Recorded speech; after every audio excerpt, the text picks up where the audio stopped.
Bonjour à tous, c'est le dernier jour de la semaine. Alors pour cette émission aujourd'hui, je vous propose donc de parler de 3 sujets dans notre rubrique C'est Sport, de la finale de la Coupe de France, de boxe.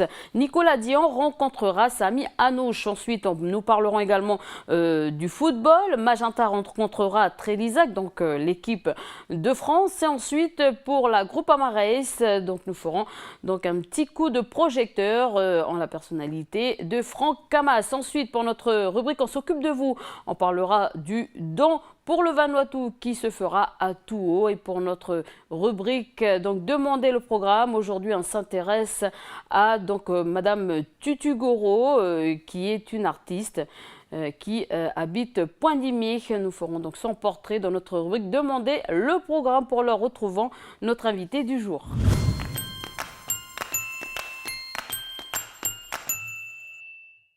Alors aujourd'hui, je reçois Catherine Poedi, la présidente de l'APHENC. Bonjour.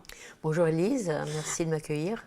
Alors aujourd'hui, on est là un peu pour parler de 2 journées conférences que le comité va organiser.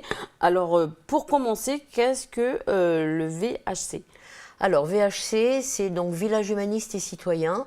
En fait, c'est un regroupement large d'une trentaine d'associations. Qui ont décidé de créer un événementiel autour de la vie associative en Nouvelle-Calédonie. Alors, quel genre d'associations? D'où viennent ces associations? Qui est composé? Alors, il y a toutes sortes d'associations représentant des secteurs très différents. Bon, que ce soit comme mon association autour du handicap, du médico-social, que ce soit autour de l'insertion, de l'éducation populaire, voilà. Ce sont des associations de tous horizons, pour l'environnement, pour...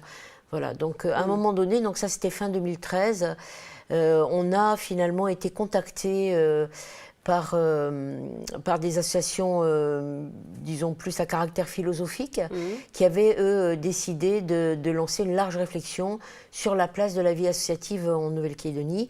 Ça a fait écho dans un certain nombre d'associations, parce qu'effectivement, on a depuis quelques années quand même cette préoccupation de savoir exactement qui nous sommes et quelles sont exactement les missions qu'on accomplit dans notre pays en construction. Donc voilà, ça a commencé de manière un petit peu informelle. Et donc, on a décidé de créer un événementiel autour de cette réflexion qui nous paraît très importante en Nouvelle-Calédonie aujourd'hui, dans la mesure où, comme je l'ai dit, d'une part le pays est en construction, d'autre part il est à la recherche de socle pour sa citoyenneté, et on considère quand même que la vie associative est un socle important, et ensuite parce qu'on rencontre quand même pas mal de problèmes. Alors on sait que quand on crée une association, justement, c'est pour réaliser par exemple des projets. Est-ce qu'aujourd'hui les associations justement n'arrivent pas à atteindre ces objectifs-là? On va dire que c'est pour ça que vous avez créé justement la VHC, par exemple. Alors, on atteint nos objectifs plus ou moins facilement. Il faut beaucoup de temps, d'énergie, voilà. Donc, on considère qu'effectivement, le dialogue civil en Nouvelle-Calédonie a énormément de progrès à faire, qu'on a parfois quand même beaucoup de difficultés à se faire entendre correctement par les élus. On a surtout, je pense, beaucoup de difficultés à savoir qui doit faire quoi et comment. Quelle est la part qui revient naturellement aux élus, quelle est la part qui nous revient, avec quel type de convention, comment tout ça s'organise. C'est extrêmement flou. C'est de créer un statut Alors, de créer un statut, oui, les associations, alors ça fait partie aussi des choses un petit peu complexes en Calédonie, puisque bon, l'association touche aux libertés individuelles, donc touche finalement aux compétences État pour tout ce qui est administratif, mais nous savons bien que pour notre fonctionnement au quotidien en Nouvelle-Calédonie, nous dépendons des provinces pour une certaine part, du gouvernement pour une autre, des mairies encore pour une autre, donc il y a toujours ce petit problème de millefeuille des compétences qui reste assez compliqué. Donc effectivement, on aurait d'abord un souci d'uniformisation, de remettre à plat un petit peu qui fait quoi, et surtout je pense un gros besoin de structuration en métropole qui commence à bien fonctionner, qui n'a pas du tout été étendu à la Nouvelle-Calédonie. Voilà, bon, on dépend, si vous voulez, administrativement de la DIRAC, donc qui est un service État, qui est peut-être plus un service, je dirais, d'enregistrement, une chambre d'enregistrement, qu'un lieu réel de réflexion d'une structuration. Mais sans doute parce qu'il faut aussi que comment dire, que les partenaires locaux, provinciaux, Oui. gouvernementaux, soient mis autour d'une table avec nous et qu'on décide un petit peu de comment on va fonctionner, dans quel type de structuration. Voilà, Alors, donc, pour intéresser à peu près, on va dire, les téléspectateurs, pardon, je vais y arriver, donc des thèmes justement seront abordés lors de ces 2 journées de conférence, par exemple l'économie sociale et solidaire. Qu'est-ce que vous avez envie de partager sur ce thème au niveau des associations? Alors donc cet événementiel aura lieu donc le vendredi 14 novembre à partir de 18 h et tout le samedi 15 novembre.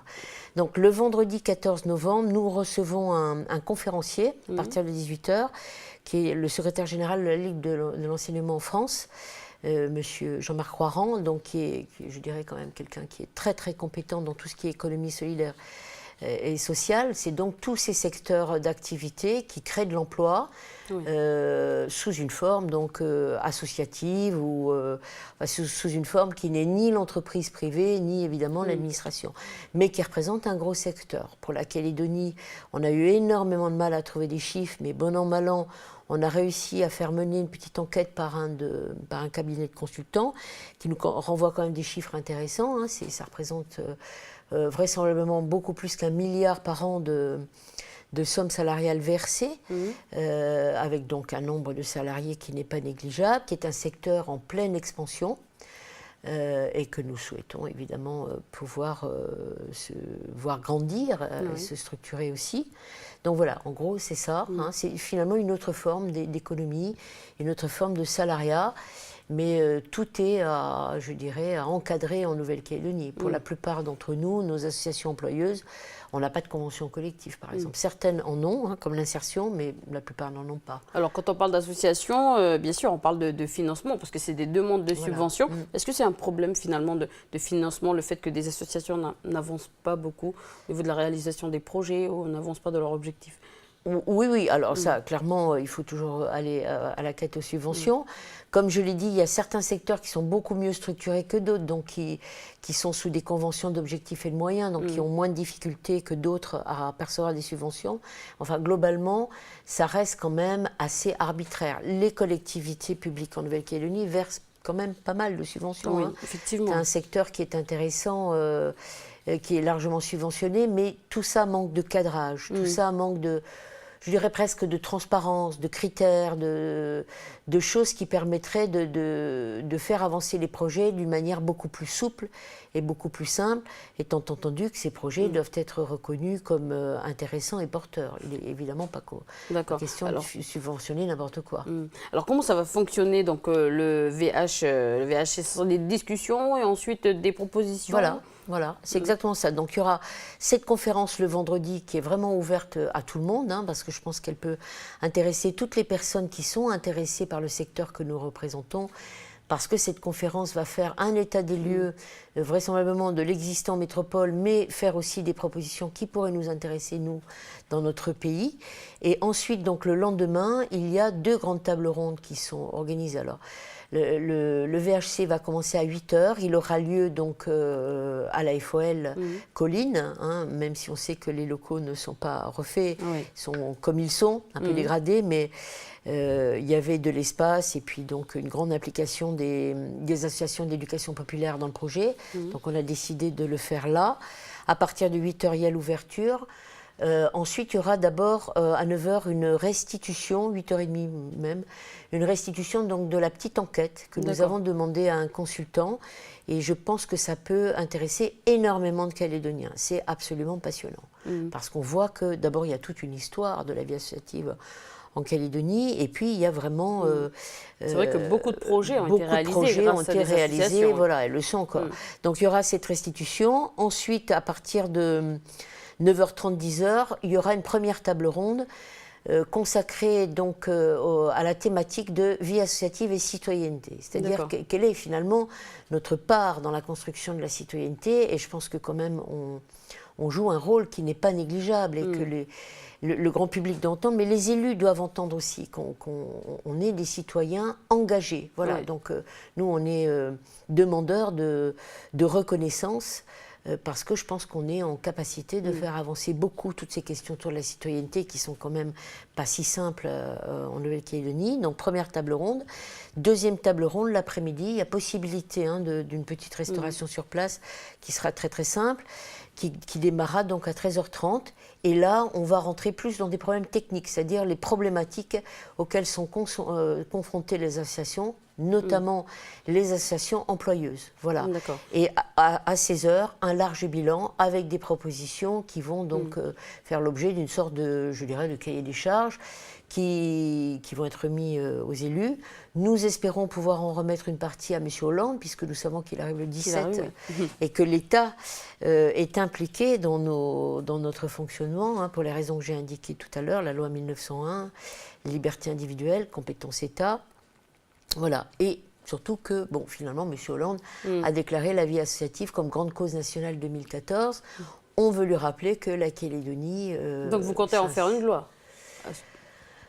Une loi, la loi de 1900, elle existe. Ce qu'on voudrait, c'est que maintenant, il y ait une structuration. Alors, sous quelle forme? Est-ce que ça va être des délibérations? Est-ce que ça va être une charte? Déjà, ce serait pas mal qu'on puisse obtenir une charte des engagements réciproques.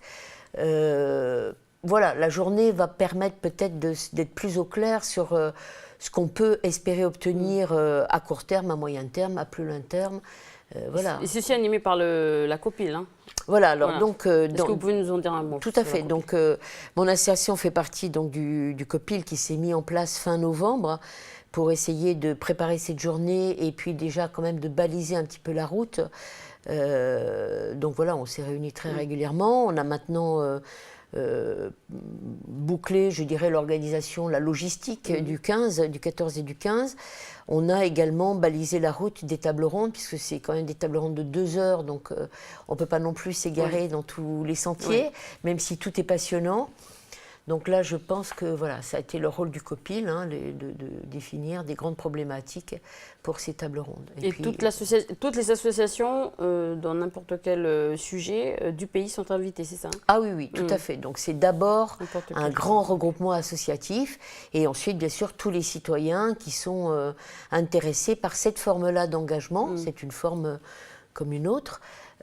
Sont bien sûr les bienvenus ou même d'autres personnes. On connaît la situation aujourd'hui du nombre d'associations qui existent en Nouvelle-Calédonie?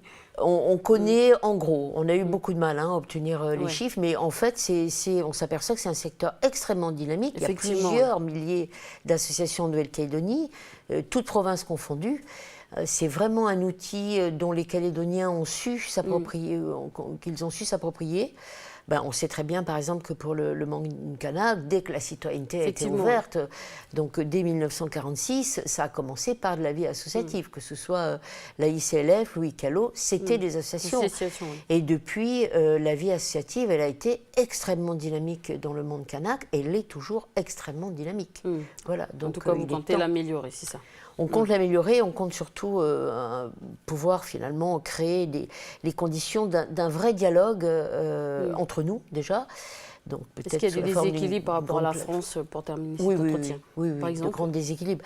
La France, depuis, en fait, a pris conscience de l'importance du secteur depuis les années 80. Donc, elle a créé effectivement tout un panel de moyens, de textes de loi, un haut conseil à la vie associative qui permet aux associations d'avoir une représentation. Voilà, bon, toutes ces choses-là n'ont pas été étendues au territoire. Il est temps, je pense. Voilà, on ne va pas tout dire. On va donc, pour terminer cet entretien, donc une petite invitation à la population.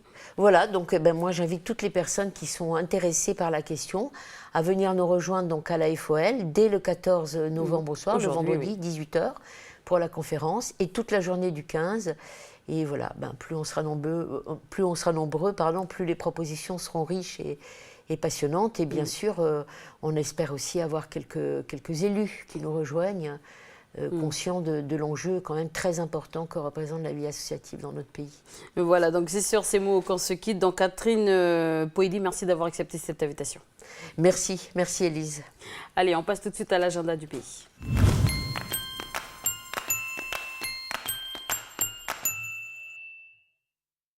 Salut Davina, donc on t'accueille pour ce dernier jour de la semaine, donc le jour des copains pour le dernier agenda de la semaine. Salut Élise et salut à vous à la maison. Oui, jour des copains, jour où tout va bien normalement Élise. Oui, Pour tout le monde, pour nos chers téléspectateurs aussi, et pour moi aussi, toujours dans la joie et dans la bonne humeur. Bah, tu as raison, il faut. Donc, on va commencer tout de suite cet agenda avec quelques petites instructions à donner à nos amis qui sortent en mer. Il fait beau, donc tout le monde a envie d'aller faire un petit tour en bateau. Mais bien sûr, avant, il y a des précautions à prendre. Il faut notamment, chers amis, consulter bien sûr les bulletins météorologiques, vérifier votre matériel et puis les équipements de votre bateau, informer un proche sur l'endroit où vous allez et l'heure approximative où vous comptez rentrer, pour qu'il s'inquiète au cas où vous ne rentrez pas, bien sûr. Et puis, il faut aussi prendre connaissance des informations nautiques, telles que les cartes ou les avis aux navigateurs. Et puis, il faut aussi se munir, bien sûr, d'un moyen de communication afin de donner l'alerte en cas d'incident. Voilà, donc n'oublie pas tes brassières, je plaisante.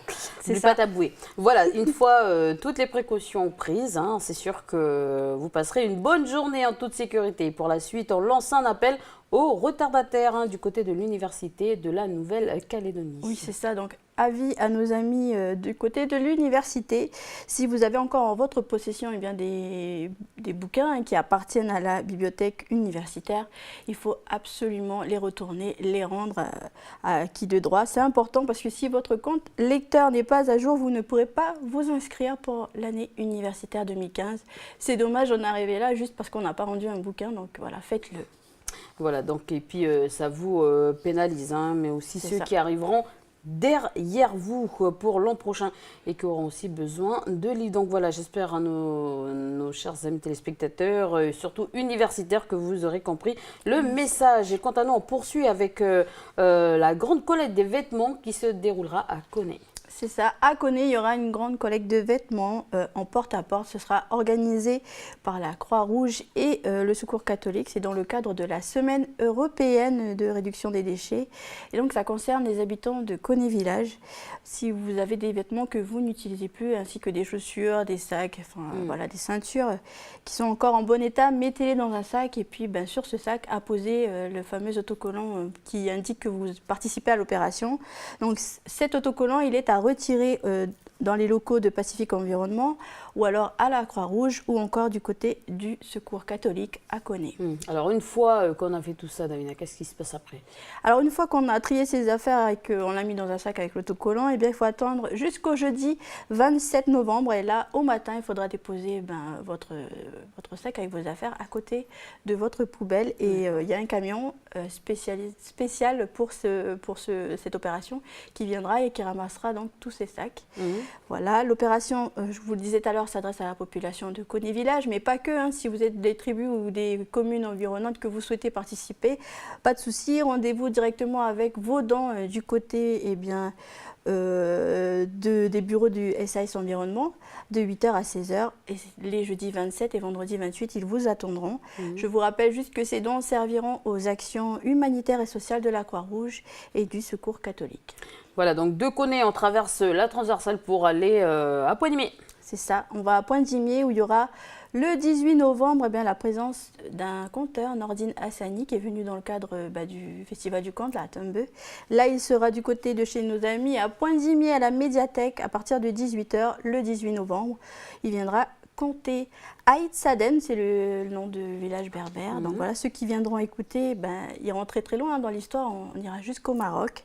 C'est un spectacle qui est ouvert à tous à partir de 7 ans et ça dure 1h15, c'est en entrée libre et gratuit, donc n'hésitez pas. Voilà, et pour terminer cet agenda, donc quelques petites informations qui se passent un peu partout, sur tout le pays. C'est ça, Elise. D'ailleurs, aujourd'hui, à partir de 11h, l'association Valentin Aoui organise un marché, un mini-marché sur le site de l'association, la Vallée des Collants. N'hésitez pas, si vous êtes dans les parages, cette action pourra aider nos amis malvoyants. N'hésitez pas à les soutenir. Et oui, c'est ça. Donc, et puis ensuite, on va à Ouégua, où du côté du village, il y aura un marché demain, samedi 15. Si vous êtes à Ouégua, voilà, cette information est pour vous. Et puis, il y a également un concours de pêche qui est proposé là-bas, sur le site du camping d'Amos. Donc, si vous souhaitez avoir des renseignements, vous pouvez appeler le 82 14 43. Ce concours aura lieu le samedi 22 novembre. novembre. C'est organisé par le comité des fêtes de Wegwa. Et puis on termine du côté de Koné. Je rappelle à ceux qui ont acheté les billets pour le Lions Club, avec le Lions Club pour la soirée qui aura demain, le samedi 15 novembre, que ça y est, c'est demain le fameux bal. Donc du côté de chez Monsieur et Madame Castavi, quartier Pomémy, demain à partir de 20h. Voilà, donc n'hésitez pas à mettre votre plus beau linge, on va dire ça, pour aller tenue. au bal. Merci Davina donc, pour cette semaine. Tu nous as bien présenté l'agenda de la semaine et puis on te retrouve lundi. Avec plaisir. Bon week-end à toi et bon week-end à vous aussi. Allez, on retrouve Jamie pour notre rubrique C'est Sport.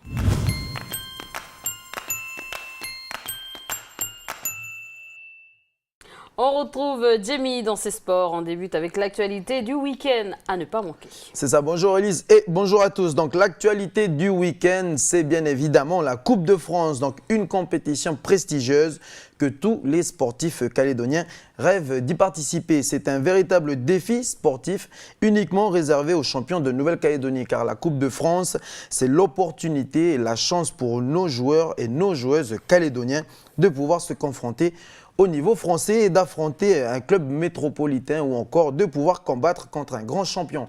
C'est surtout pour nous l'occasion de pouvoir dire aux yeux du monde que nous, amateurs calédoniens que nous sommes, nous avons la force de bousculer la hiérarchie, que l'écart entre la France et nous, donc le niveau français qui fait partie quand même, qui est réputé pour être l'un des meilleurs au monde, ne nous fait pas peur, mesdames et messieurs.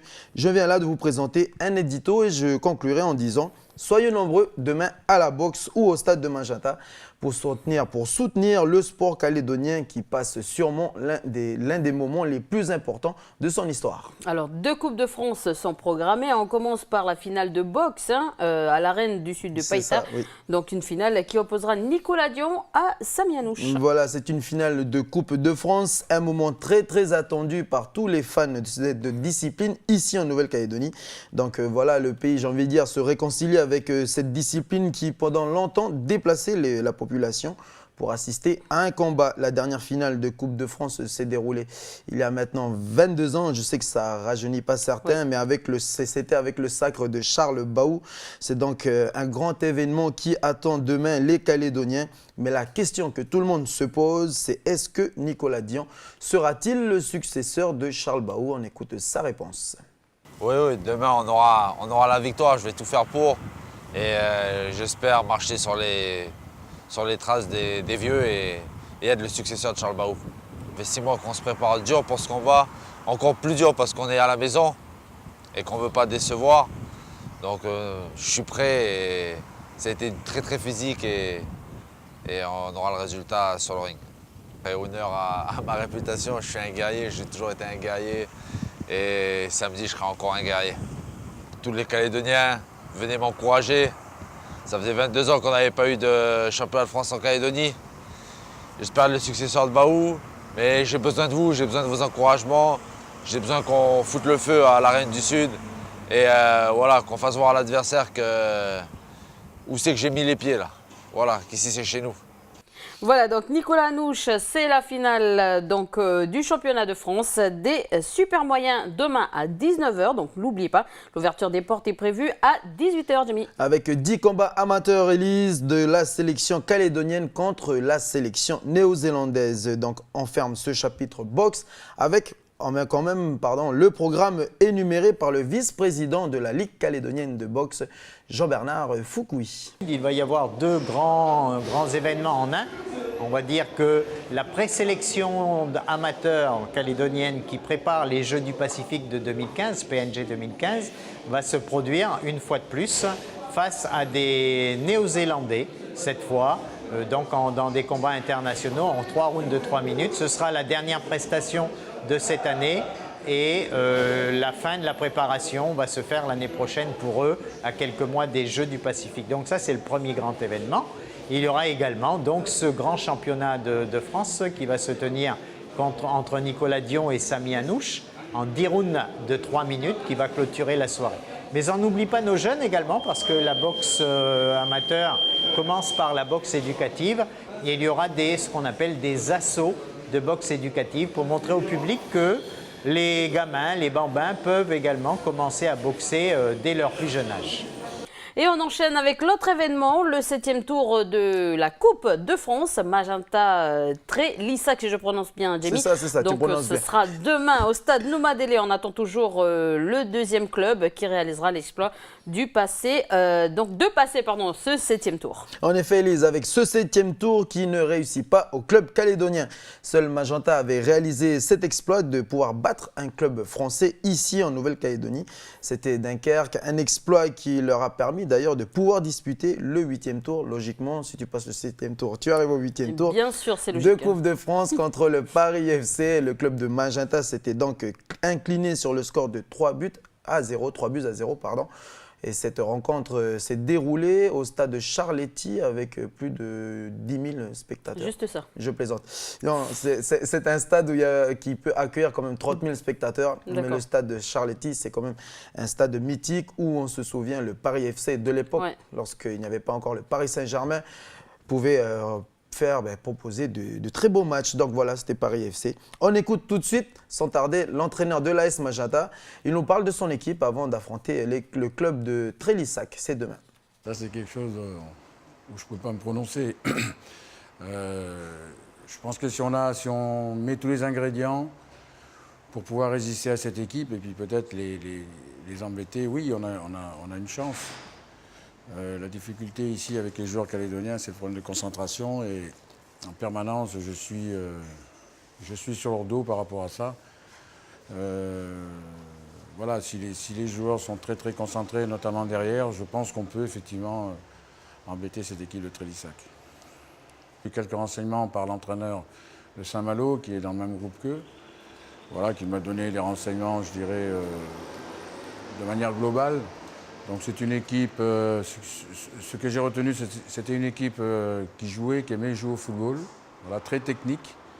Une équipe qui joue en 3-5-2, qui a le potentiel pour bien défendre à 8, quoi, puisque les 5 milieux, les 3 défenseurs défendent, même si les 2 attaquants ne défendent pas. Voilà, c'est une équipe qui est très complète. Et qui a beaucoup d'ambition dans son championnat puisqu'elle joue la montée en nationale cette année. On sait très bien que l'équipe de Magenta est une très belle équipe qui n'a rien à voir. C'est une équipe à peu près de niveau CFA2 chez nous, une bonne équipe. Donc voilà, l'adversaire, il est multiple, la chaleur, le terrain, la distance, la récupération, la fatigue et puis bien évidemment, l'équipe de Magenta. On a regardé un petit peu donc, la finale qui les a opposés donc, face au club de Lossy. Donc sincèrement, au début, moi je ne connaissais pas du tout, mais on s'est renseigné un petit peu, on a vu donc cette vidéo et donc on a quelques données et on connaît un petit peu mieux cette équipe maintenant. Voilà, donc Magenta Tré-Lissac, c'est demain au stade Noumadélé, donc à 15 h, et on attend un exploit des joueurs calédoniens avec un homme qui se nomme ? C'est voilà, un homme, Élise, comme tu le dis, un homme qui pourrait à lui seul offrir la victoire au club nouméen, Pierre Wajoka, ancien capitaine de la sélection, un homme que l'on ne présente plus. Une fois de plus, il a encore fait parler de lui durant la finale de la Coupe Calédonie pour marquer un peu plus le football calédonien avec ses 3 buts en finale, 3 buts, 3 magnifiques buts qu'on aimerait revoir. Et comme on est sur NCTV, juste pour vous, on revoit ces buts. La frappe, le très bel arrêt. C'est pas fini. Et le penalty. Et penalty sifflé par l'arbitre de la rencontre. Après cette tour du score, Pierre Wajoka, il frappe. Et le but 1-0. Il était pas loin, Wetjen, de la sortir. L'ouverture du score ici pour l'AS Magenta sur penalty.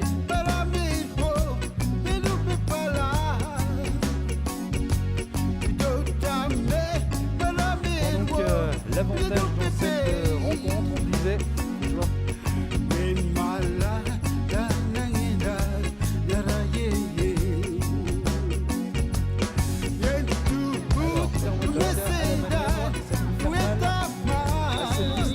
Pour l'instant, il n'a pas encore tenté. Voilà. Là, c'est bien joué.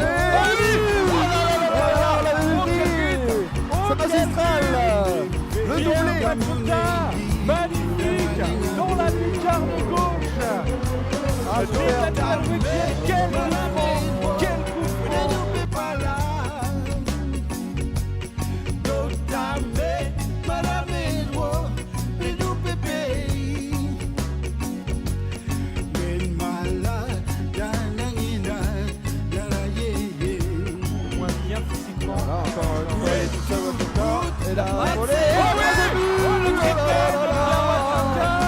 Le triplé de Pierre Wadjoka. Il est éternel ce Pierre Wadjoka. Ah, il ne faut pas lui laisser un demi-millimètre d'espace parce que ça finit forcément dans les buts.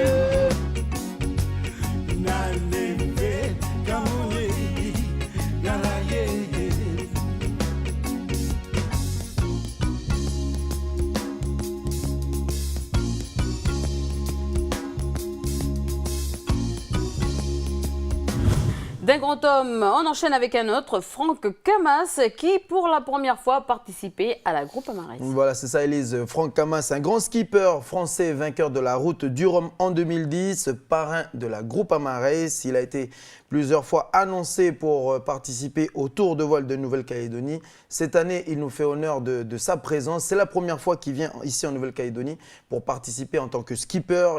Il était sur un bateau donc pour faire le tour, la grande boucle du Tour de Nouvelle-Calédonie.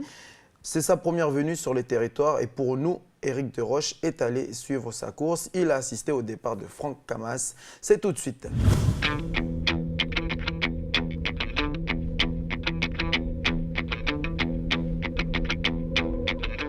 Venir en Nouvelle-Calédonie pour participer à la Groupama Race, c'est avant tout le plaisir de naviguer dans un cadre magnifique avec tous les ingrédients que l'on aime lorsqu'on fait de la course, au large, avec du vent, avec une mer différente quand on est entre l'intérieur et l'extérieur du lagon, avec du courant, avec du relief autour de l'île. Donc beaucoup d'ingrédients qui vont permettre d'avoir une stratégie, une tactique en course assez élaborée et complexe. La complexité, c'est qu'il n'y a pas beaucoup de temps, qu'on découvre le bateau et l'équipage quelques jours avant le départ. Heureusement que évidemment l'équipage est capable de lui-même de faire cette course et de bien la faire. Donc moi je suis juste là pour apporter mon expérience et motiver encore plus l'équipage pour ces 600 000 nautiques, voilà, tout simplement. Ça fait une dizaine d'années que je connais aussi la Nouvelle-Calédonie. Je suis venu faire une régate de Formule 18 il y a une dizaine d'années et puis j'avais vraiment envie et à cœur de revenir dans le secteur pour faire une course différente cette fois-ci puisque c'est vraiment une course au large assez longue, 4-5 jours en mer, 600 000 nautiques. À l'heure actuelle, après notre victoire à la Volvo Ocean Race avec Groupama, je me suis plus orienté vers les courses côtières, les courses beaucoup plus courtes, avec notamment un objectif à long terme qui est la participation à la Coupe de l'Amérique. On a monté un team qui s'appelle Team France pour créer, à l'image de Team New Zealand, quelque chose qui puisse, une organisation qui puisse donner à la France la meilleure compétence en vue de la Coupe de l'Amérique. Et moi, de mon côté, du coup, je navigue sur des bateaux plus petits, des courses beaucoup plus courtes, notamment avec une préparation olympique avec des petits catamarans de 17 pieds. Voilà, ma participation au Tour de France à la voile ou à la petite Coupe de l'Amérique aussi, ce qu'on a fait l'an dernier avec Groupama, c'est un peu une orientation différente des grandes courses au large que j'ai pu faire les 15 années précédentes.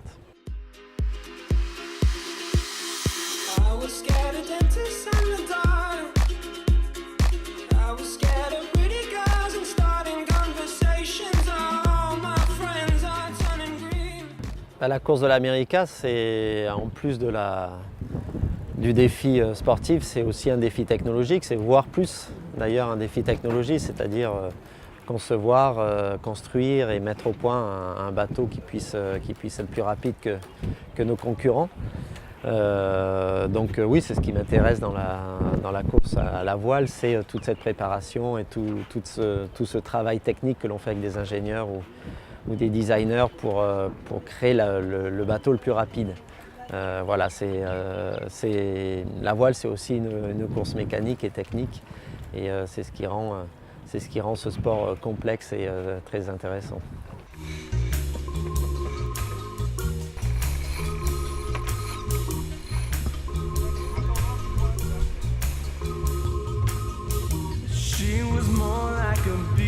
Je ne suis pas toujours bon sur l'eau et je fais beaucoup d'erreurs encore, mais voilà, j'ai eu la chance d'avoir une équipe surtout autour de moi qui a pu bien préparer ses courses avec les moyens et le temps de réflexion pour justement partir avec un bateau performant comme on venait d'en parler.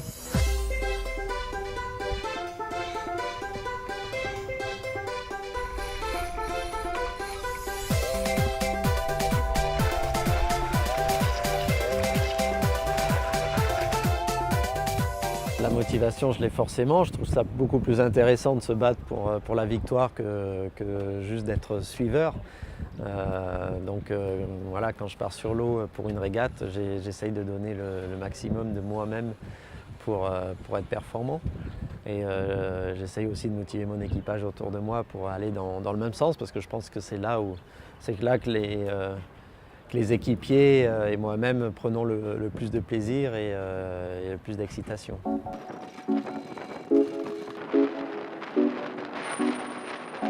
Moi, je serais ravi de pouvoir venir le plus souvent possible en Nouvelle-Calédonie. Ce n'est pas la porte à côté pour un Français métropolitain, mais comme je disais, pour un marin, c'est un peu le paradis. Ça peut être le paradis pour le climat et le cadre de jeu qu'on peut retrouver ici en Nouvelle-Calédonie. Donc évidemment, j'espère revenir souvent, même après la Groupama Race.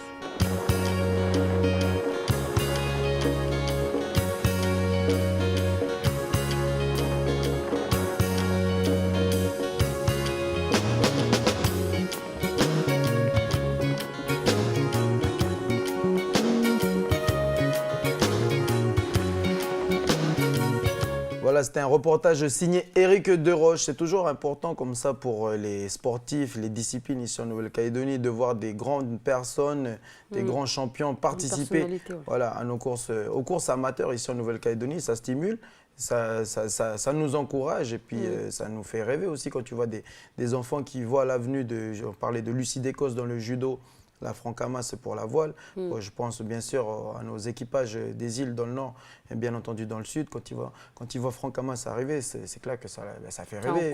Ça encourage, voilà. Ça permet aussi d'aller chercher des médailles, hein, qui sait.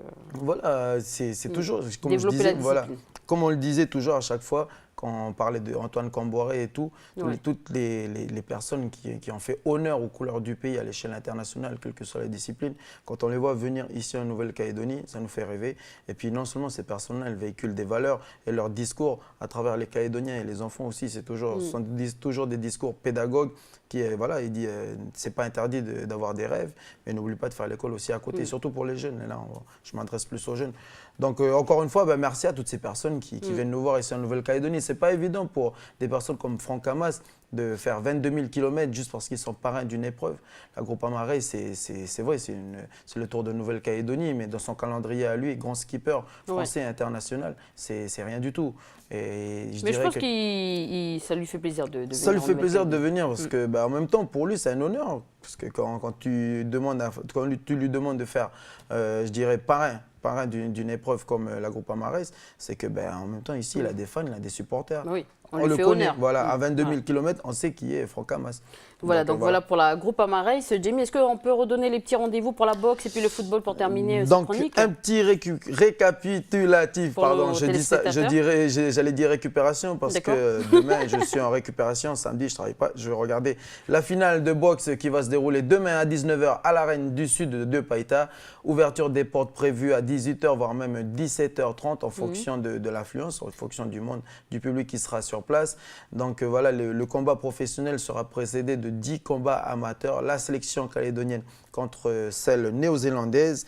Et puis à 15 h, la finale pardon, pas la finale, mais le 7e tour de Coupe de France, Trélissac AS Magenta, c'est à 15 h au stade Nomadali. C'est une rencontre qui sera également retransmise à la télévision. Pronostic pour terminer réellement cette chronique? Alors moi je restais patriotique. 1-0 pour Magenta. D'accord, moi Un but de qui? Un but de qui? Devinez qui? Non, moi je vais prendre un autre joueur cette fois-ci, je sais pas Wajoka, peut-être un autre.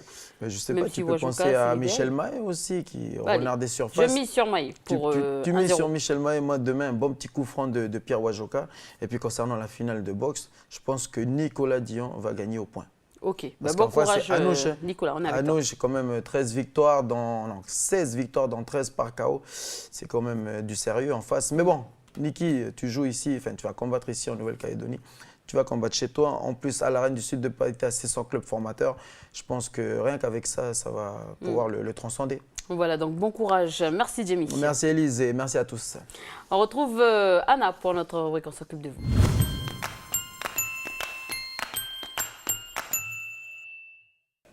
Bonjour Anna, donc nous parlons social pour terminer la semaine et tu nous emmènes donc en province nord, plus précisément à Touo, où on avait donc où a été organisée plutôt récemment une journée de solidarité avec nos voisins vanuatais. Donc divers stands étaient proposés et une collecte de vêtements également.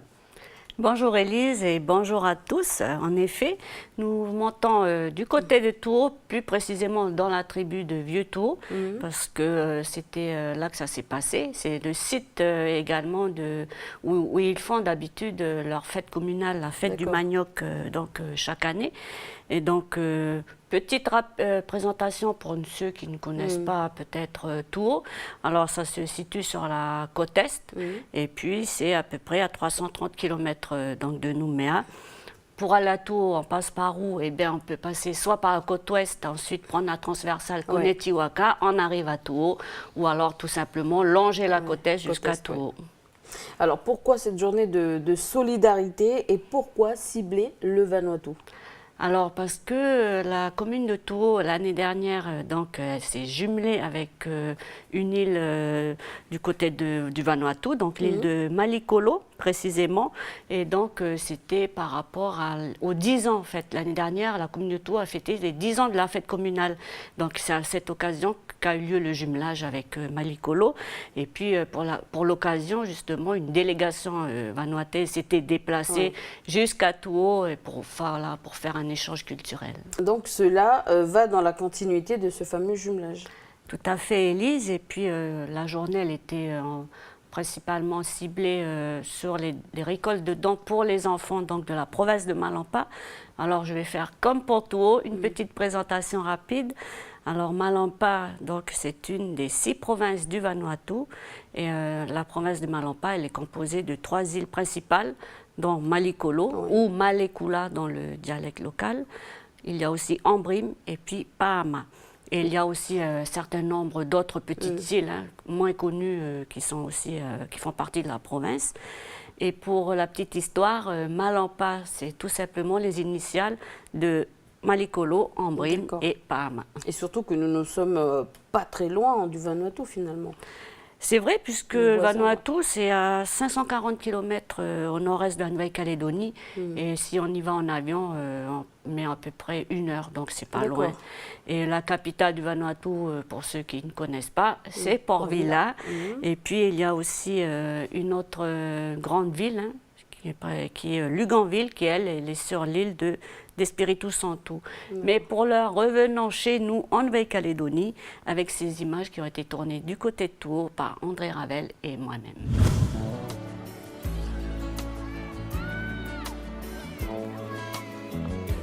There's a place in your heart and I know that it is love. Là, on est à la tribu de Vieux-Touo pour collecter les dons pour la journée Solidarité Malikolo. Cette journée de solidarité, elle a été réfléchie cette année. C'est la suite d'un jumelage qu'on a fait avec l'île de Malikolo il y a 2 ans de ça. Quand on a préparé le jumelage Touo-Malikolo, on s'était identifié déjà. On fait un jumelage avec des gens qui vivent le même contexte que nous. C'est plus facile pour nous d'expliquer à nos gens que, voilà, d'emmener une délégation là-bas, voir comment les gens y vivent là-bas. Et comparaître à nous, c'est la même façon. D'où est venue l'idée des élus de faire un jumelage avec l'île de Malikolo.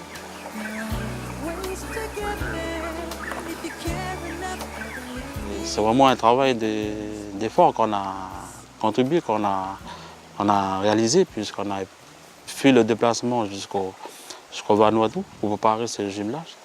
Et cette action-là, ça permet encore de lier encore avec nos frères du pays de la Mélanésie. Voilà. Là, c'est le Vanuatu, il y a la Papouasie, les autres pays de la Mélanésie.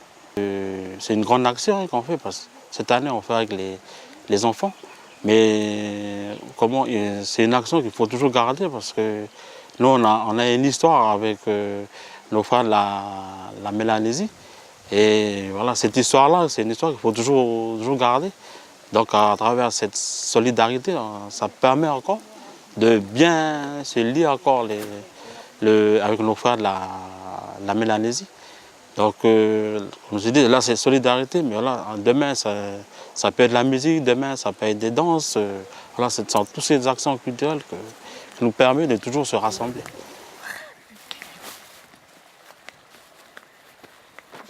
Les gens se sont mobilisés par un travail fait par une équipe.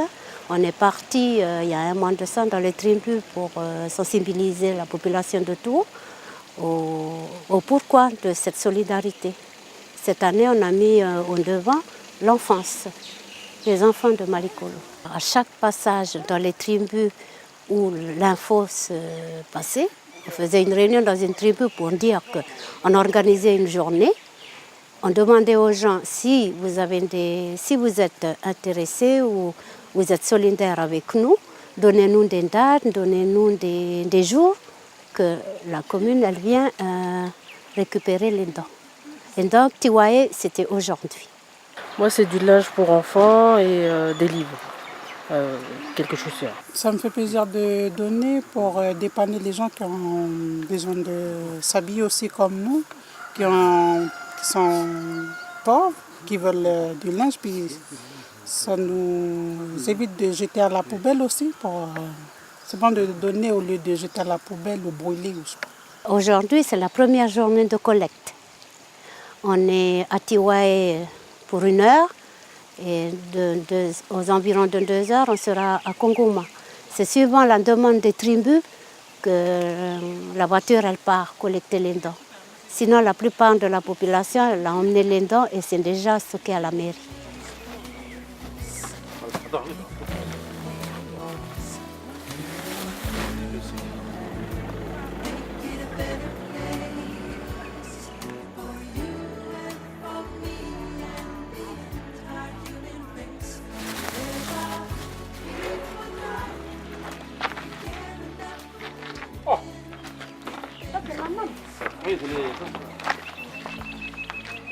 Aujourd'hui, on recueille tout don que la population peut nous donner. Parce que la journée qui va se faire samedi, c'est une journée solidarité. Tout stand, il y aura des stands de restauration, il y aura du sport.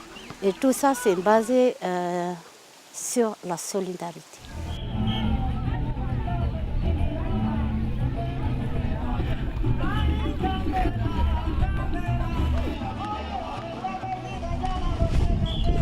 Voilà, donc les Calédoniens sont très généreux, on le constate une nouvelle fois avec tous ces dons récoltés. C'est vrai, et puis on est souvent sollicité en Nouvelle-Calédonie, mais on répond toujours, on a un bon cœur comme on dit. Et puis voilà, la solidarité ici, ça n'est pas un vain mot. Et il existe de nombreuses associations caritatives, de clubs de services et même des particuliers qui organisent justement des collectes, des journées de vente ou encore même des bingos pour venir en aide à des personnes dans le besoin. Alors au lieu de jeter les choses, eh bien nous, les choses qu'on n'utilise plus d'ailleurs, donnons-les à des personnes plutôt qui en le plus besoin. Voilà, merci Anna pour toutes ces précisions. Oui, et puis voilà, c'est ça la solidarité, le partage. Allez, tata. Allez, on passe tout de suite à notre rubrique Demander le programme.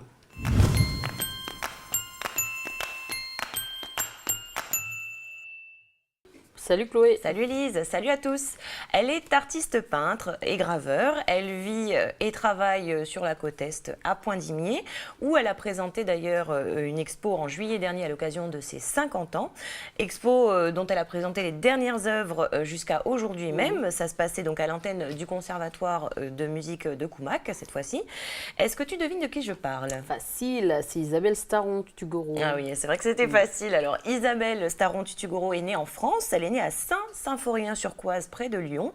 Et donc, c'est à l'âge de 22 ans qu'elle découvre pour la première fois le caillou, dont la culture et les couleurs ne cesseront d'être une source d'inspiration dans son travail artistique. Michel Pimbé est allé à sa rencontre chez elle à Poindimié. « Portrait ». .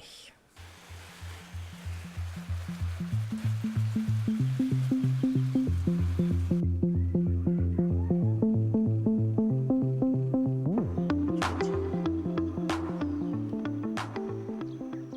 Donc je m'appelle Isabelle Staron-Tutugoro, je suis artiste peintre et graveur et je vis et travaille à Poindimié en province Nord. Je suis arrivée en août 1996 pour m'y installer définitivement, mais mon premier passage en Calédonie date de 1986. Donc ça fait déjà un petit moment que j'ai pu observer nos belles lumières. Ah, en fait, moi j'ai toujours peint depuis que je suis toute petite. Dès que j'ai su tenir un stylo et un pinceau, c'est-à-dire à peu près vers l'âge de 4-5 ans, j'ai déjà beaucoup dessiné. Et en fait, c'était vraiment une passion chez moi. Donc j'ai eu ma première expo, j'avais 14 ans, dans mon village natal, dans les Monts du Lyonnais. Bon, malheureusement, la vie a fait que j'ai exercé un autre métier plus tard parce que je n'avais pas l'opportunité ni la possibilité et le soutien familial pour pouvoir rentrer aux Beaux-Arts. Et donc j'ai fait autre chose, mais j'ai toujours peint depuis que je suis toute gosse. Et à l'époque, je faisais vraiment du figuratif, c'est-à-dire des aquarelles, du paysage, des trucs simples, faciles. Je peignais ce que je voyais, pour moi c'était très très simple. Ensuite, j'ai eu une période où j'ai énormément peint les femmes Kanak dans leurs attitudes traditionnelles, puisque étant mariée à un Mélanésien, je suis aussi beaucoup inspirée par la vie de la tribu. Ça m'a toujours beaucoup inspirée, fascinée. J'ai toujours dessiné ça, peint tout le temps, les week-ends quand on y est. Et j'ai fait une grande période donc, de peinture comme ça, c'était des peintures à l'huile. Et puis très vite, je me suis rendu compte que c'était pas moi, il me fallait quelque chose de... Il me fallait plus de recherche, il fallait creuser un peu plus, il y avait autre chose. Je savais qu'il y avait autre chose qui m'attendait. Et puis j'ai commencé à m'intéresser fortement aux pétroglyphes. Donc à cette époque-là, grâce à Christophe Sand aussi, qui m'a beaucoup aidée dans mon travail, notre archéologue. Et voilà, il y en a beaucoup dans la vallée originelle des Tutugoro, à Numba, il y en a énormément, et c'est quand même des cailloux fascinants. On peut être que très humble devant un travail aussi fantastique, sachant que ça a plus de 3000 ans pour certains. Donc voilà, j'ai commencé mes recherches dans ce sens-là et petit à petit j'ai trouvé ma marque. Alors aujourd'hui, j'ai 3 principales sources d'inspiration parce que dans les 15 dernières années, j'ai quand même fait pas mal de recherches dans tout le Pacifique.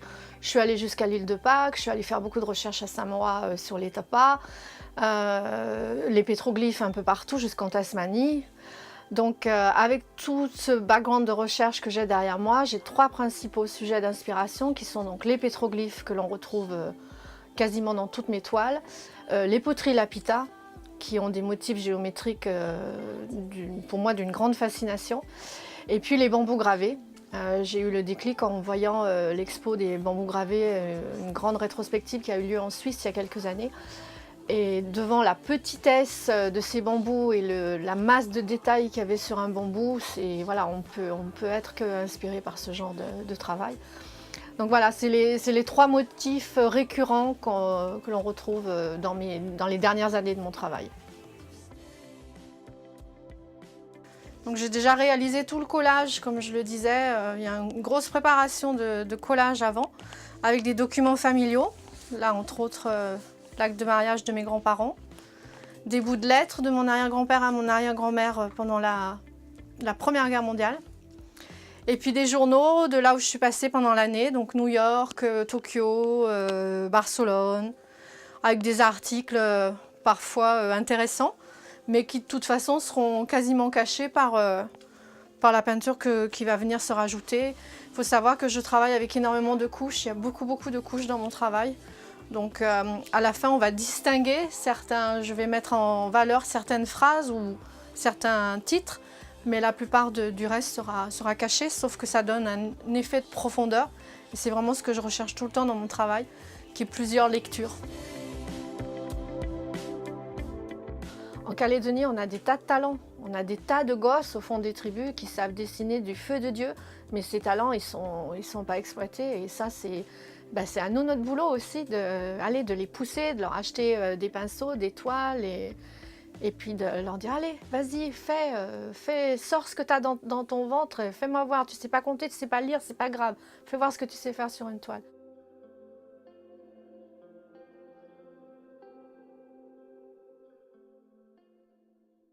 Voilà, en tout cas, c'est magnifique ce qu'elle fait. Et puis, un beau message à la fin du reportage où elle encourage les jeunes donc, à poursuivre leurs efforts. Et on poursuit donc ensuite avec les sorties à venir. On commence avec les spectacles, Chloé. Oui, alors la 10e édition du Festival des Voix du Sud démarre aujourd'hui. Il réunira donc cette année 25 chorales locales issues de différentes communes de la province sud, soit plus de 650 choristes de tous âges.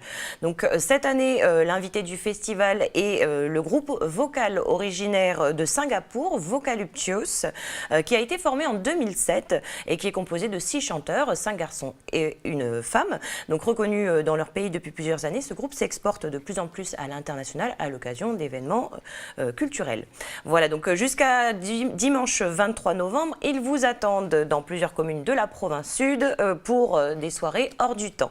Donc Boulou Paris, Nouméa, Yaté, La Foi, Dambéa, Païta et le Mont d'Or sont concernés. D'accord, c'est noté. On continue avec un autre spectacle. Ça se passe à la médiathèque de Rivière-Salée. Oui, alors la médiathèque municipale de Rivière-Salée propose gratuitement un samedi par trimestre un spectacle de contes, de marionnettes ou de théâtre destiné aux familles. Donc au programme ce samedi 15 novembre à 10h, c'est le spectacle de marionnettes, théâtre et chansons intitulé Dans tes dents qui vous est proposé par la compagnie L'Equidam, mise en scène donc par Catherine Dinvan et interprétée par Catherine Dinvan aussi et par Célia Chabu. Donc il s'agit de l'histoire de Tico et Quenotte, un spectacle pour apprendre l'hygiène bucco-dentaire tout en s'amusant. C'est une animation gratuite, mais il faut s'inscrire auprès de la médiathèque au préalable. D'accord, et on continue avec le festival Théâtre en vrac 2014. Les impatients, les farouches, les enflammés, les furieux, les survoltés, les défoulés, les désaxés, les défrayés sont heureux de vous présenter leur spectacle de fin d'année lors du mini-festival Théâtre en vrac qui se déroulera donc du samedi 15 novembre, c'est-à-dire demain, au jeudi 4 décembre. D'accord, mais c'est qui cette bande de fous là, ces farouches et ces désaxés? Alors ce sont les élèves en fait de l'atelier théâtre de Pacifique et compagnie, tous âges confondus aussi, les enfants, les ados et les adultes, et ils présentent donc leurs travaux de l'année sur 3 semaines, donc dans différents lieux. Ça se passe donc au Quartier Latin, il y aura également des spectacles docs socioculturels de Païta et au Centre culturel du Mont d'Or. C'est noté, on s'envole maintenant sur Lifou.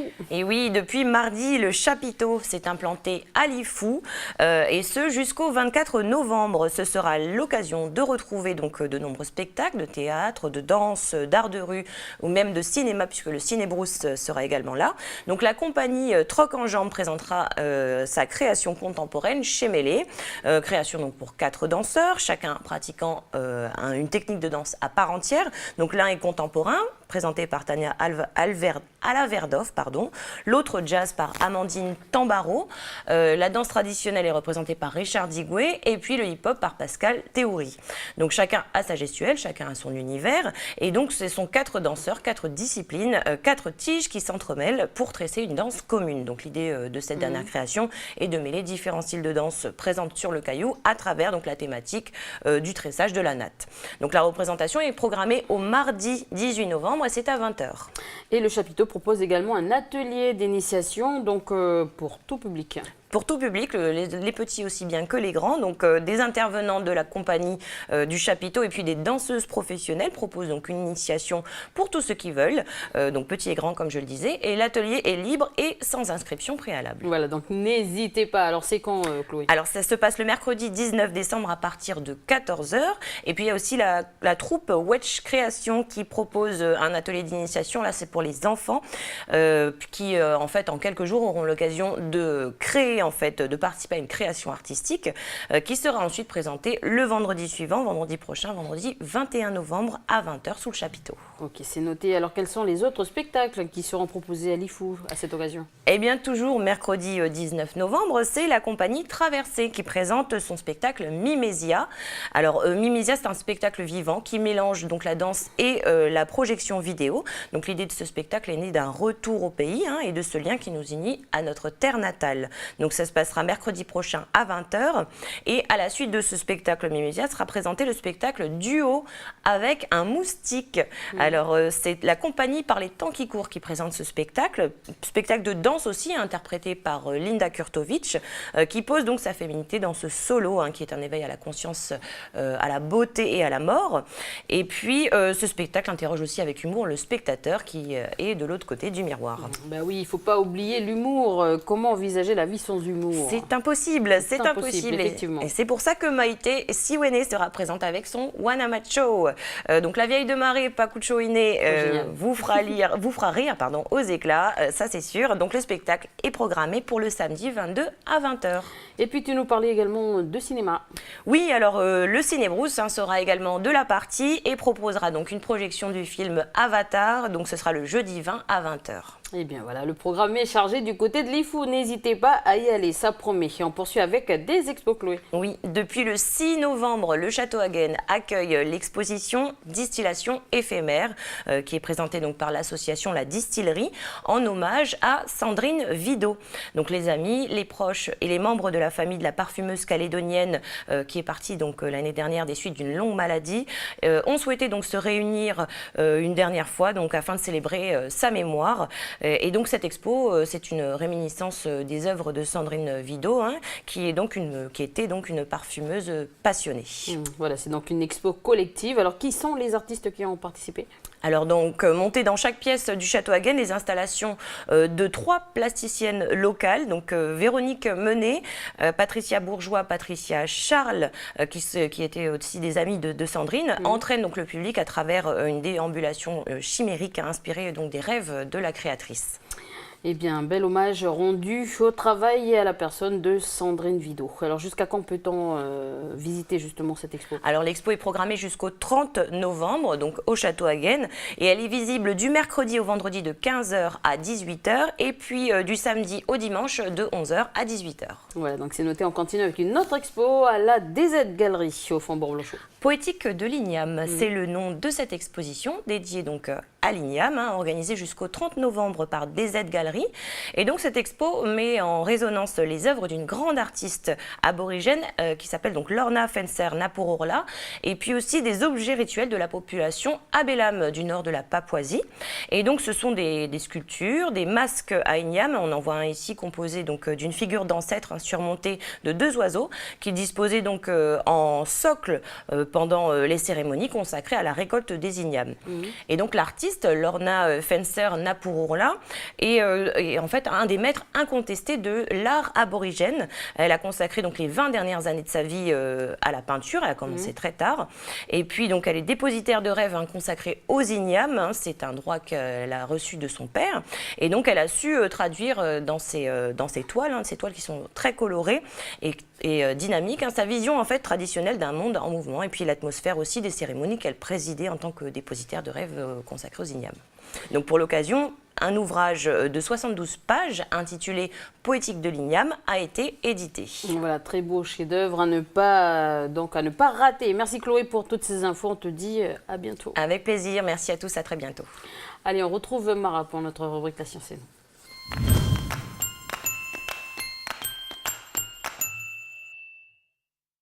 Salut Mara. Salut Élise, bonjour à tous. Le rêve de conduire un jour une voiture volante, longtemps l'apanage des amateurs de science-fiction, est peut-être en passe de devenir une réalité. Génial. Oui. Enfin Élise, elles sont là, elles arrivent, tu vas bientôt C'est pouvoir pas trop tôt, arriver au bureau en voiture volante enfin. Ouais, c'est mon rêve. Depuis le temps que tu m'en parles. Je vais faire ma maline au-dessus et puis vous êtes en bas.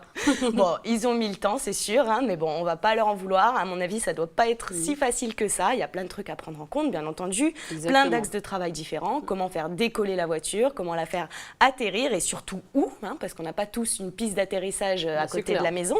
Est-ce que ça doit être plus une voiture qui s'envole comme un hélicoptère ou alors plus comme un avion ? Bien sûr. En plus de ça, toutes les considérations technologiques pour convertir en fait la voiture dans un sens ou dans l'autre, parce que pour l'instant, parmi tous les projets que j'ai pu voir au cours de mes recherches, eh bien, j'ai pas vu de voiture qui s'envole en restant telle qu'elle, tu vois, comme on a pu le voir dans le 5e élément, par exemple. C'est fou comme il m'a marqué ce film. Et puis, il y a toujours besoin d'elle pour voler. Toujours, pour l'instant, dans tout ce que j'ai vu, en tout cas, oui, dans les films de science-fiction, les voitures qui volent, elles sont toutes simples comme des voitures normales, juste avec une technologie d'antigravité en plus. Alors aujourd'hui, on sait voler, mais la technologie qu'on utilise, elle nous permet plus de planer que de léviter, on va dire. On a besoin des ailes pour nous porter, en fait. Et c'est ce qui pose problème, surtout au niveau de la taille finale de l'engin. Ouais. C'est vrai que même avec le plus petit avion, hein, c'est quand même massif avec des ailes. Avec les ailes. Exactement. Alors idéalement, ce serait sans les ailes, qui sont trop encombrantes. Mais il y a quand même quelques problèmes. Hein. Tout d'abord, c'est l'énergie, parce qu'il faut beaucoup de puissance, bien entendu, pour soulever un véhicule et sa cargaison. Alors, si c'est juste pour crâner en faisant du surplace à 2 cm du sol, voilà, ça vaut peut-être pas vraiment le coup. Après, bon, on dit ça, on dit rien. Hein.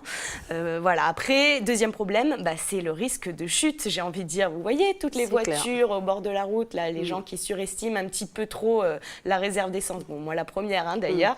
Là, c'est pas on se gare sur le côté de la route, hein, c'est on tombe directement. Il n'y a pas de filet de sécurité. Donc, s'il n'y a pas d'ailes, on ne peut pas planer. Bon, on va peut-être regarder les ailes alors, hein, même si c'est trop encombrant. On en a besoin. On vaut mieux pour l'instant. Alors, le 29 octobre dernier, il y a une entreprise slovaque qui a présenté son 3e quand même prototype de voiture volante qui est capable d'atteindre la vitesse de 160 km/h sur route et de 200 km/h dans les airs. Et elle est destinée au grand public. Elle fonctionne avec du carburant classique.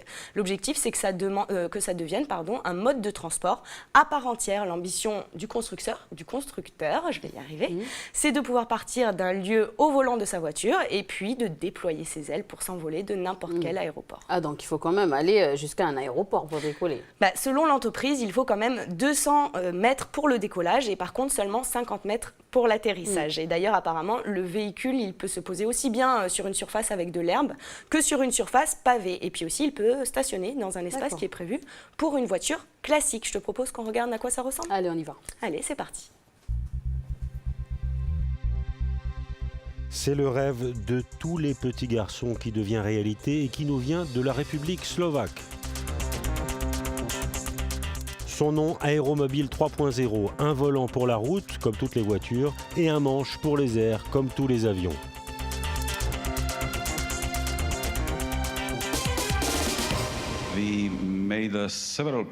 On a réalisé plusieurs projets et prototypes et il est temps maintenant de présenter notre concept qui est tout à fait réaliste. Je l'ai piloté, son comportement en tant qu'avion est fantastique et vraiment agréable sur la route.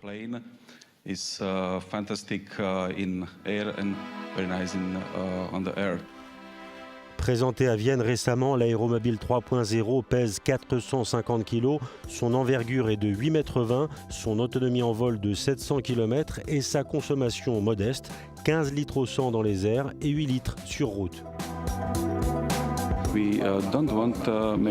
Nous ne voulons pas faire une voiture volante ou un avion voiture. Nous voulons créer une nouvelle catégorie. Une catégorie tout comme la moto ou la voiture. Nous voulons un nouveau véhicule ayant la capacité d'être sur la route une voiture comme les autres et dans les airs un avion comme les autres.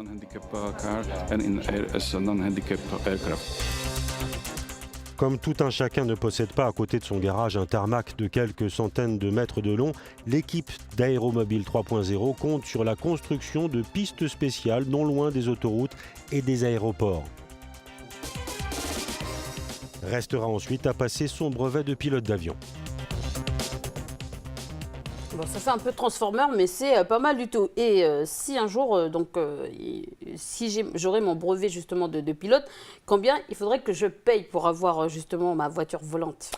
Alors là, à mon avis, ça ne sera pas donné. Hein. Il ne faut pas rêver. Ce sera sûrement situé le prix entre le prix d'une voiture de luxe et le prix d'un petit avion, très certainement. Je peux toujours rêver alors. Voilà. Bon, alors ce n'est pas la première voiture volante du monde. Il y a une entreprise américaine qui avait déjà présenté un modèle, donc Transition, que vous allez pouvoir voir à l'écran, et qui sera peut-être mis sur le marché en 2016, Élise. Donc ça fait vraiment avion là pour le coup. Oui, alors les ailes aussi sont rétractables, elles se replient sur le côté en fait. Tu préférais l'autre toi ? En fait, quand je ne sais pas trop, et puis j'ai pas 200 mètres chez moi pour pouvoir décoller et puis atterrir, à moins de rajouter des tarpelins sur mon balcon.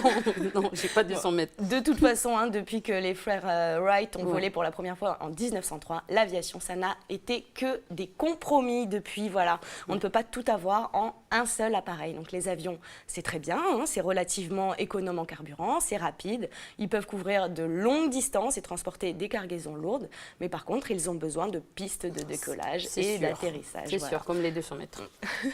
Par contre, les hélicoptères, eux, ils peuvent atterrir sur une zone très petite, hein, Oui. mais par contre, ils sont plutôt lents, ils sont très gourmands en carburant et ils ne peuvent pas faire de trop longues distances. Et puis la voiture, c'est très bien, mais bon, ça vole pas.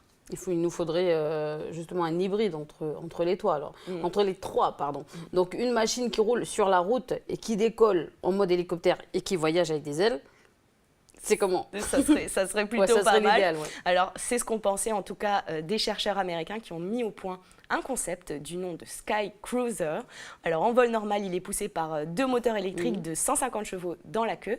Mais lors du passage du vol horizontal au vol vertical, eh bien, il y a une série de 4 bras de rotor à cran d'arrêt qui se déplient du fuselage pour assurer la charge. Donc, plus besoin de piste pour l'atterrissage? En théorie, non, puisque la disposition à cran d'arrêt du rotor est conçue pour que le Sky Cruiser puisse décoller et atterrir à la verticale. Et les bras du rotor, ils sont prévus pour se replier vers l'arrière pour laisser, bien entendu, plus de place pour les passagers. Et les ailes aussi, elles peuvent se ranger d'ailleurs. Et le Sky Cruiser se transforme en voiture. Allez, on regarde ça, c'est parti. Sky Cruiser est une de ces voitures volantes promises par la science-fiction à l'an 2000 et toujours attendue. Cet appareil hybride qui peut décoller et se poser comme un hélicoptère, voler comme un avion et rouler comme une voiture a été conçu par des ingénieurs américains.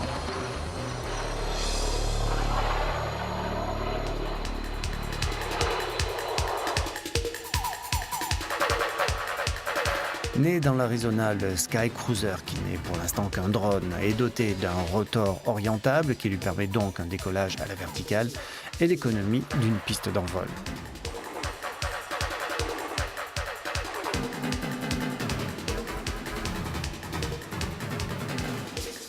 Le moteur est un moteur électrique de 320 chevaux.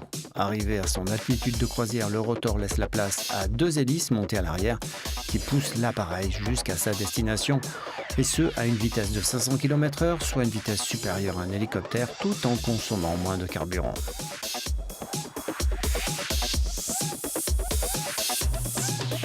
En charge, l'appareil peut couvrir une distance de 1600 km.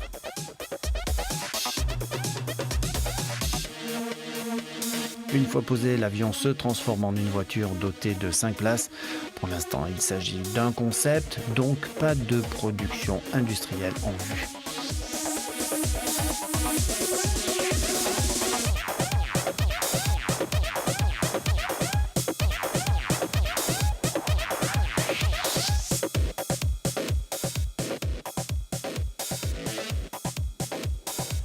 Bon voilà, c'est encore un concept, certes, mais il va vraiment falloir que je songe à passer mon permis avion. Il va falloir qu'on s'y Nous, mette. hein, Ouais, je pense. Mais on n'a pas trop de soucis à se faire, à mon avis, parce que d'ici qu'ils réussissent à commercialiser ces appareils et qu'ils adaptent les lois et tout ce qui s'accompagne avec ça, à mon avis, d'ici là, il y aura peut-être un robot qui pourra piloter à notre place. Tu vois, il y en a un là qui vient de sortir, qui a été créé par des scientifiques sud-coréens. Un robot qui pilote? Moi, je vais piloter, moi, je vais pas un robot.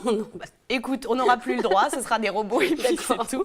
Et celui qu'ils ont créé, bon, il a un très joli nom, il s'appelle Pibot et il a toutes les compétences pour piloter tout seul un avion. Il est capable de repérer en fait les voyants et de les utiliser grâce à un dispositif de reconnaissance visuelle et il maîtrise aussi tout un panel de manœuvres. Bon, pour l'instant, c'est sur simulateur que ça se passe, mais rien n'empêche de penser qu'un jour, il pilotera de vrais avions. On regarde. Y a-t-il un pilote dans l'avion, ou plutôt, y a-t-il un robot pilote dans l'avion? Aux commandes de ce simulateur de vol, voici Pibot, un automate créé par des chercheurs sud-coréens capables de prendre le manche de n'importe quel avion ou hélicoptère. Mieux qu'un drone qui est piloté à distance par un humain et mieux qu'un système de pilote automatique destiné à un seul type d'appareil, Pibot, lui, sait s'adapter. Il existe déjà de nombreux modèles de drones qui ont été développés. Mais Pibot est le premier robot au monde qui peut immédiatement piloter n'importe quel genre d'aéronef. Avions, hélicoptères, drones, tous les appareils ont été inventés par et pour des humains. C'est pourquoi les chercheurs ont créé un robot capable de piloter comme le ferait un homme ou une femme. Le point fort de Pibot, c'est qu'il peut aller là où l'humain ne peut pas aller, comme sur les lieux d'une catastrophe nucléaire par exemple. Quand la centrale japonaise de Fukushima a été touchée par le tsunami en 2011, un hélicoptère a survolé la zone pour asperger des produits chimiques anti-incendie, mais il ne pouvait pas trop s'approcher à cause des risques de contamination. Pibot est totalement connecté aux instruments de vol, il parle le même langage qu'eux. Pour le moment, le robot pilote a été testé sur simulateur et à l'air libre, aux commandes d'un petit avion de loisirs comme le montrent ces images. Les chercheurs prévoient à terme de l'installer dans un vrai cockpit. On verra bien si le robot est cocasse, au point d'appuyer sur le bouton pilote automatique. Ok, donc les robots sont vraiment en train de nous remplacer, quoi. En tout cas, c'est pas le seul cas de robot qui pourrait potentiellement remplacer entre guillemets, un métier existant. Il y a eu un basculement tout de même qui s'est fait avec les années 2000 où les machines se mettent à mieux faire le travail que nous, les hommes. Alors depuis, ça va vite, très vite. Les ordinateurs, ils s'imposent de plus en plus et gagnent du terrain. Et ce n'est pas fini. Les robots se glissent même dans les hautes sphères du management. Il y a une société à Hong Kong qui est allée jusqu'à nommer à son CA un robot du nom de Vital. Ouais, j'avais entendu parler de ça, c'est complètement fou, pour gérer des investissements, franchement. Ouais, voilà, c'était un truc dans le genre. En tout cas, ça va vraiment de plus en plus loin. Il faut qu'on se tienne au courant, sinon ils vont nous envahir. Allons prendre quelques nouvelles des robots. Et on va parler robots dans ce magazine en commençant par un androïde un peu effrayant avec son couteau. Il a été développé à l'université Cornell dans l'État de New York. Kodiak est destiné à travailler dans des environnements qu'il ne connaissait pas jusqu'alors.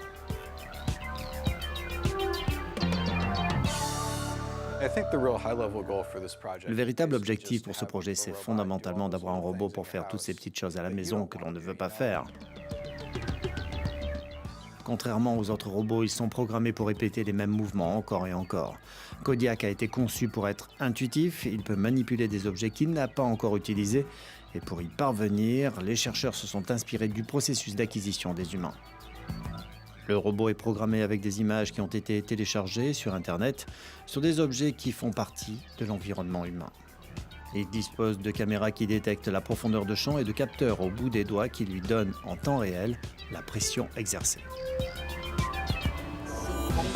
Le fabricant japonais Panasonic travaille lui aussi sur un robot d'assistance. Son objectif est de redonner aux personnes âgées de l'autonomie en leur permettant de marcher.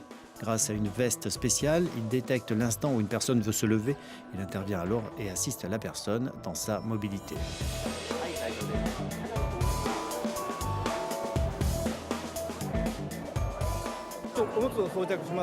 Dès qu'une personne commence à utiliser des couches, elle devient confinée dans son lit. Ce robot est conçu pour éviter cela. Il permet aux gens de se lever et d'utiliser les toilettes.